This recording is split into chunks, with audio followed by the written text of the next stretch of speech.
बहुत महत्वपूर्ण चीज़ उठाई बच्चों ने अभी। दो तीन चीज़ें आई जो बात कर रहे हैं कि एक तो हमेशा ध्यान रखिए, लोग कहते हैं ना कि यार हम तो इतनी पूजा पाठ करते हैं, इतनी ध्यान साधना करते हैं, एक प्रश्न आता है अक्सर, और हम बड़े कष्ट में रहते हैं, शारीरिक, मानसिक, आध्यात्मिक, आर्थिक, सामाजिक, पारिवारिक रूप से हम कष्टों में, संकट में बने रहते हैं।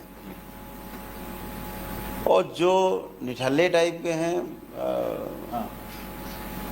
कुकर्मी टाइप के, हाँ आवारा टाइप, ये बड़े मौज में रहते हैं, इन्हें कोई कष्ट ही नहीं होता, एकदम परफेक्ट। ये मांस के लोथड़े की तरह पैदा हुए और मांस के लोथड़े की तरह सड़ गल के मर जाएंगे, जो मौज में दिख रहे हैं।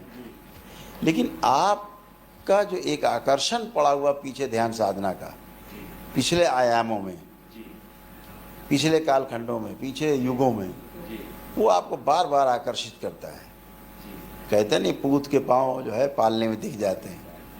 अगर वो क्रिमिनल था, आवारा था, तो उस टाइप का उसको भाव बनता है, जो जैसा था उस तरह के भाव उसके आकर्षित करते हैं। फिर वो संगति में आकर के, चूँकि मनुष्य ज्ञान अवस्था का प्राणी है, इसलिए संगति में आकर के अगर डॉक्टरों के ग्रुप में चलेगा डॉक्टर बन जाता है, इंजीनियर के उसमें चला गया तो इंजीनियर बन जाता है, फोटोग्राफर चला गया तो फोटोग्राफी करने लगता है, हवाई जहाज लोग चलाया तो उड़ाने लगता है, और जो गुंडे बन जाते मवाली तो मारकाट करते। जो जहाँ फंस गया, ज्ञान जो मिला उसको, उसका वो पूरा सदुपयोग करता है उस ज्ञान का। अब वो ज्ञान कैसा है उसके लिए, जिसको ज्ञान मान के बैठा, वो सूचना है, उसकी सूचना के आधार पर चलता है मनुष्य। तो जब हम ध्यान साधना पूजा करते हैं तो हम उस साधना पथ से जुड़ने लगते हैं, और वो हमारे शरीर जिन कष्टों में, साधना के समय के आखिरी क्षणों में छूटे हैं कष्टों में, या मृत्यु के समय के, जो वो चीज़ें सीधे से फील होने लगती हैं, वो कर्म भोग आने लगते हैं सामने। मैं बोलता हूँ ना, जैसी आप इच्छा करते हैं वो वाली आपके इर्द गिर्द इकट्ठी होने लगती है। वो इच्छाएं है कहाँ से, किसकी इच्छाएं? आपकी ही अनंत इच्छाओं कह लीजिए शब्दों में, वो पड़ी हुई हैं तमाम आयामों, वही आपको घेरने लगती है उसी टाइप की, और आप वैसे ही फील होने लगते हैं, वैसे करने लगते हैं, वैसे रोगी दिखते हैं। जब गुरु कृपा होती है तो वो कर्म भोग कट जाते हैं, फिर दूसरा खुलता है कर्म भोग का चैप्टर। ऐसे एक एक करके आप अपनी स्मृति नष्ट करते जाते हैं, नष्ट करते जाते हैं, और आप धीरे धीरे धीरे धीरे धीरे धीरे धीरे धीरे उस यात्रा की ओर चलने लगते हैं जिसके लिए आपने जन्म लिया। तो इसलिए कष्ट और रोग आपको महसूस होते हैं, जबकि वो कष्ट और रोग आपके कट रहे होते हैं, उससे जुड़ाव हो रहा होता है उस आयाम में, जैसे था आपको सभी को। तो ये उसके पीछे कारण है, लॉजिक है कि जो ध्यान साधना करते हैं उनके भोग कटते हैं, इसलिए उनको कष्ट आते हैं। लेकिन जब कोई पूर्ण गुरु मिलता है तो एक साथ सबको निपटा देता है सारे कष्ट। बच्चों की तरफ से कि अभी जब हम लोग यात्रा कर रहे थे, पीछे यात्रा कर रहे थे, तो हम देख पा रहे थे कि हम बहुत तीव्र गति से, समझ नहीं पा रहे थे कितनी गति ये चले जा रहे हैं, बस चले जा रहे हैं। तो अगर हम चले जा रहे तो वो कौन था जो देख रहा था कि हम चले जा रहे हैं? तो पहले भी हमने कई बार आपका ध्यान आकर्षण किया है कि जो जीवन है वो 5 चीज़ों के संगठन से जो बना हुआ, उसको हम जीवन कहते हैं। पहला आत्मा, दूसरा बुद्धि, तीसरा चित्त, फिर वृत्ति और मन, ऐसे 5 चीज़ें संगठित हैं। जब हम साइंस के आधार पर समझने जाते हैं तो ये पूर्ण संगठित है, पूर्णता लिए हुए जीवन है। इसलिए 2, 8, 18, 32 के रूप में ऑर्बिट पूरा करता है एक एटम,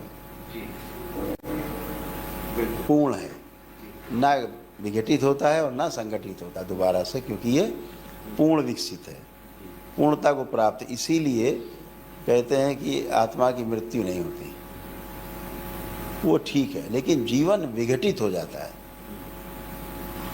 तमाम जगह आपको हो सकता है पढ़ने में मिले कि जीवन कभी नष्ट नहीं होता, आत्म तत्व नष्ट नहीं होता, हो गई। यही बात बुद्ध ने कह दी थी तो संकट खड़ा हो गया था। तो इस बात को हम लोग यहीं रोक देते हैं छोटे में, नहीं सब किताबें उसी में नष्ट हो जाएंगी, क्योंकि सबका आधार आत्मा है, ढह जाएंगे, खत्म हो जाएंगे। तो जो हम जो बुद्धि है, बुद्धि के ऊपर आत्मा की दृष्टि रहती है। केंद्र में आत्मदृष्टि, साक्षी भाव, अक्रियाशील, लेकिन नेत्र उसके ऐसे लगे हैं, देख रही। तो आत्मा का जो चोर को देखते रहो ना, चोरी नहीं कर पाता। अगर आत्मा की बात सुनो तो फिर बुद्धि नहीं चलती। तो आत्मा की दृष्टि बुद्धि पर, बुद्धि की दृष्टि चित्त पर, और चित्त की दृष्टि वृत्ति पर, और वृत्ति की दृष्टि मन पर। तो हमारा मन है जो चलायमान, जो आप देख पा रहे हैं, जो टेस्टिंग और सेलेक्टिंग के आधार पे हम क्रिया कर पा रहे हैं। तो हमारा जो वृत्ति है ना, वृत्ति दृष्टि रखती है। भाई मन तो एक ही है। अब चला गया मुंबई, अरे वहाँ कहाँ चला गया, इधर आओ। तो किसने देखा? तो वृत्ति ने देखा। वृत्ति में जो तुलन और विश्लेषण की जो दो क्रियाएं हैं, तुलन 6 प्रकार के, तुलन 6 प्रकार के। एक प्रिय हित लाभ के आधार पर है, 3 क्रियाएं एक साइड हैं, और 3 क्रियाएं एक साइड हैं जो न्याय, धर्म और सत्य के आधार पर। तो जब आप न्याय, धर्म और सत्य के आधार पर देखते हैं, अरे मुंबई कहाँ चले गए, तो तुरंत वापस आओ, वापस आ गए। जब प्रिय हित लाभ के हिसाब से देखते हैं तो आप वहीं पड़े रहते, सोचते रहते हैं, आह वहाँ गए, ये किया, वो करते रहते हैं, कुछ नहीं मिलता है सिवाय नष्ट होने के। तो जब न्याय, धर्म, सत्य के आधार पर देखते हैं, अरे यार वहाँ कहाँ चले गए, हम तो ध्यान कर रहे थे, फिर वापस आते हैं। फिर तो वो जो देखने वाला तत्व है वो वृत्ति है। वृत्ति निगाह रखती है मन के ऊपर। ऊधो मन न भय 10-20। यही तो कहा, एक ही है। तो उसका यही है समाधान कि सबकी दृष्टि सब पर बनी हुई है, और जब स्वयं की दृष्टि अपने ऊपर बन जाती है, आदमी सभी बाधाओं से, सभी समस्याओं से, सभी प्रकार के कष्टों से, शारीरिक, मानसिक, आध्यात्मिक कष्टों से मुक्त होकर के अनंत की यात्रा पे निकल जाता है बेरोक टोक। तो जब तक ये कलयुग के दोष हैं तब तक यहाँ रहना है। जैसे ही आप कलयुग से बाहर जाते हैं, आप कलयुग के प्रभाव से दूर हो जाते हैं, इसलिए आपको यहाँ अच्छा नहीं लगता। आपको लगता है वहीं ठीक है जहाँ भी गए थे, बेकार आ गए। इसीलिए लगता है कि आप इस युग के, हर युग का प्रभाव आप पे रहता है। जैसे कोई आदमी कहे कि भैया धरती तो घूम रही है गोल गोल,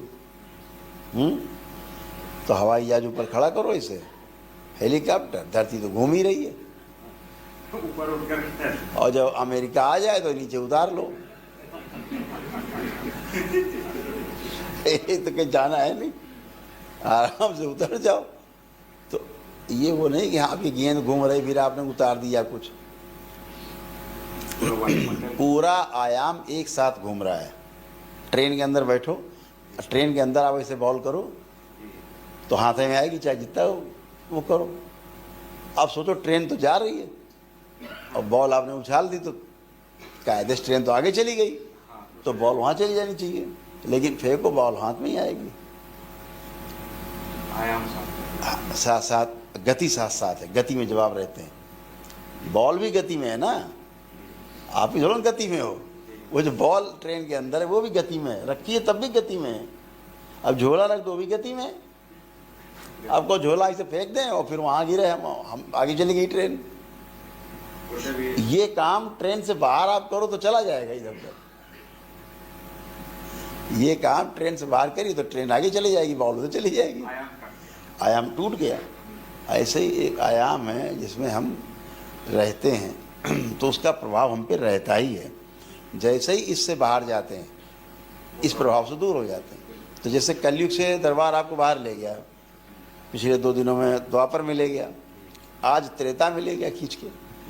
तो इन से दूरी बन जाती, टूट जाता है, इसका प्रभाव नष्ट हो जाता है। इसीलिए हम फिर दोबारा आप लोगों को कलयुग के दोष सक्रिय करते हैं कि भैया लौट आओ सारे। अगर कलयुग के दोष आपके, कलयुग के दोषों को पहले रोकते हैं, दरबार रोकता है, उसके बाद आप यात्रा में निकल जाते हैं। लेकिन जब नहीं आते हो तो फिर सक्रिय करते हैं, भैया कलयुग के दोष इनके सक्रिय कर दिए जाए तो लौटे हैं, अपनी सारी दिनचर्या में भी रहें और अपना ध्यान साधना भी कर पाएँ, परिवार भी देख पाएँ। तो मुझे लगता है कि आज काफ़ी चर्चा हो गई। कोई और अगर पृथ्वी तो गोल है नहीं, आयाम गोल। ना आयाम बोले, पृथ्वी नहीं, ऊर्जा आयाम। समुद्र का ऊंचाई नीचे है, तो आयाम कहने के लिए है गोल जैसी है, वो बॉल जैसी नहीं है, गोल जैसी। आयाम को देखकर हाँ, आयाम से दिखाई दे रहा है, क्योंकि कोई चीज़ भी घर्षण कर रही है, चीज़ कहीं भी तो गोल हो जाएगी। वायुमंडल से, अंतरिक्ष से घर्षण कर रही है पृथ्वी, आयाम गोल तो गोल हो जाएगा कुछ भी चीज़। इसीलिए हर ग्रह गोल, नक्षत्र सब गोलाई लिए हुए हैं, कोई चौकोर में नहीं है। कोई चीज़ रगड़ती रहेगी तो गोल, पत्थर गोल हो जाते हैं। आप नदी में देखो, गोल गोल पत्थर पड़े तो ये गोल कैसे हो गए? ये घूमते गोल गोल घूमते हुए हैं, गोल हो गए। इतने नहीं, आप इधर हम लोग जाते हैं, सिरमौर गए मेरे ख्याल से, आगे गए तो वो गोल पत्थर पहाड़ों में थे। कहाँ थे कि हाँ, मंडी की तरफ थे। हाँ, रास्ते में जा रहे थे सिरमौर से आगे, तो पहाड़ों में भी गोल पत्थर अंदर थे। मतलब पहाड़ अगर तोड़ो तो उसके अंदर से गोल गोल पत्थर निकल रहे हैं। अब पहाड़ों में गोल पत्थर कहाँ से आ गए? तो कभी ये पानी इतना भरा रहा है कि इन पहाड़ों से सैकड़ों हजारों किलोमीटर ऊपर तक पानी पानी रहा है। तो वो अपना कहीं गोल गोल घूमे, फिर जब वो इकट्ठे हो गए पिंड तो दब गए। ये वाले कच्चे पहाड़ हैं।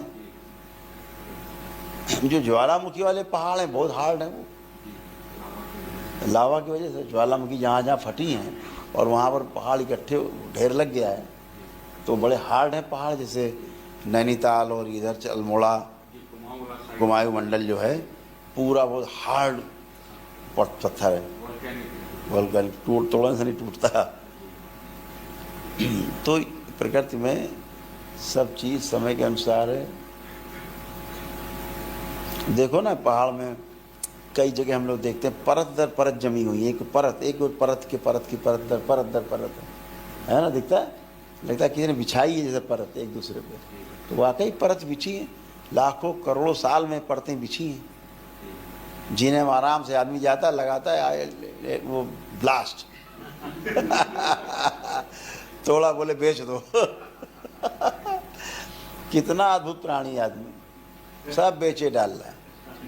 और क्या बेच रहा, इससे कहो जरा तुम एक पत्थर बना के दिखाओ, इतना बड़ा नहीं बना सकते। इनसे कहो सोना बना के दिखाओ, नहीं बना सकते। इनसे कहो पेट्रोल बना के दिखाओ, नहीं बना सकते। नष्ट सब करे डालना है, नष्ट सब करना है। तो मनुष्य की जो प्रवृत्ति है वो खोजी है। ये ऐसा पदार्थ है जिस सांचे में डाल दो वैसे ही बन जाता है। तो बहुत अद्भुत है। सभी लोग अच्छे से यात्रा कर पा रहे हैं और अच्छे से कर पाएँ, यही शुभकामनाएं हैं। कल मुझे लगता है कि आप लोगों को निकलना है, कल विदाई का दिन है जो अच्छा नहीं है।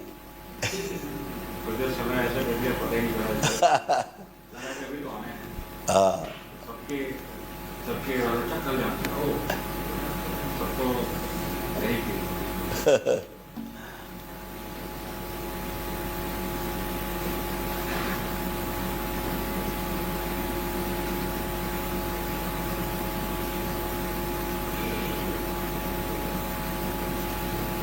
बिल्कुल।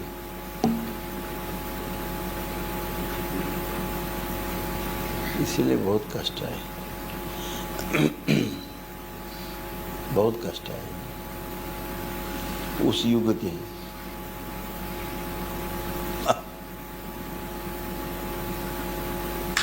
इसलिए प्रथम दृष्टया भी कोई देखेगा आपको चलते फिरते तो लगेगा योद्धा है आज भी।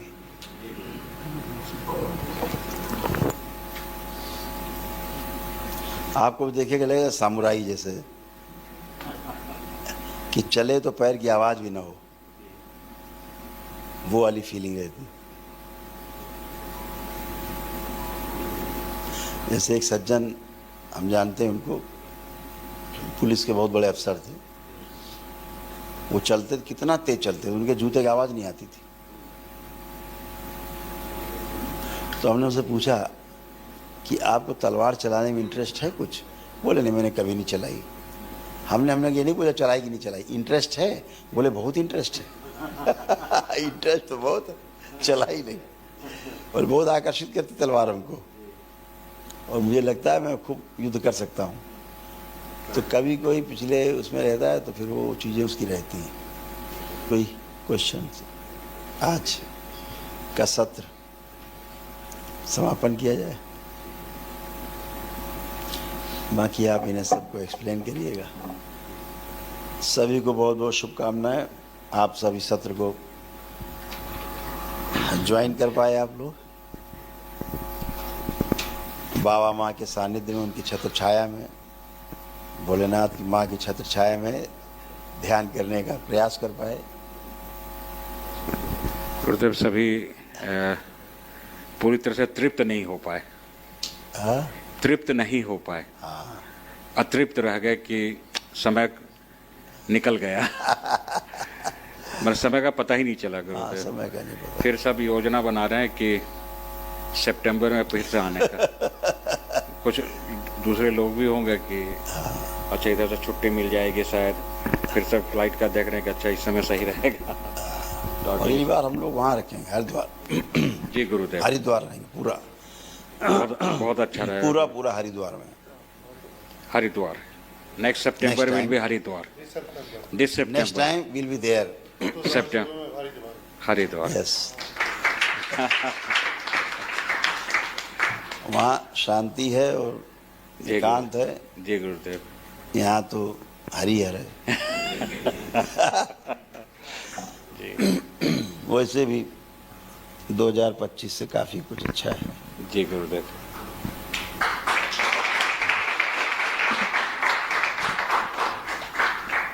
तमाम कूड़ा करकट से बाहर आ पाएंगे। जी गुरुदेव। तो अगली बार हम लोग हरिद्वार में मिलेंगे, जी गुरुदेव। पूरा समय हरिद्वार में बिताएंगे सब जी लोग। गुरुदेव। सबसे शुभरात्रि। हरिहर। हरिहर।